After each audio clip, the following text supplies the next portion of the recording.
There are thousands of people surrounded the airport. The Camp Sullivan, Camp Veron, the military entrance, all of them have been closed. So they're beating the people, smoking fire gas at them. There's no way that people get in. So this is a complete failure. What the president has been saying, it contradicts the situation. My journalist is telling me from the airport, one of my journalists met inside the airport and the other one has been beaten and still outside. So the reality on the ground is that the administration has literally failed. This footage video you see, it is from my journalist who wanted to make his way out. The U.S. Embassy has issued them these passes, or they call it visa passes.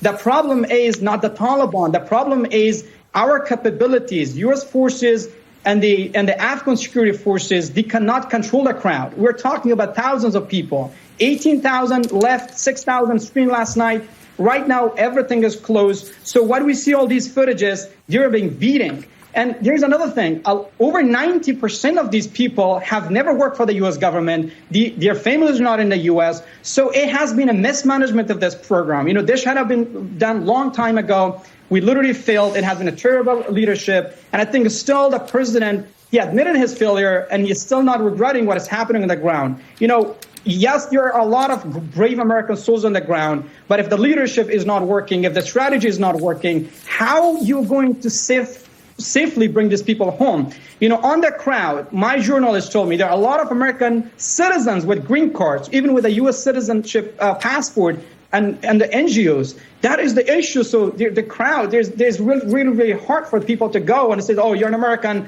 let's go on a plane. So this situation, it's a chaos, it's a disaster. I got a message from the journalist that she made it to the airport. She was crying and she was telling me, Ahmad, I don't know what to tell you. People are killing each other over a bottle of water. It's such a disaster and chaos. And she hung up on me.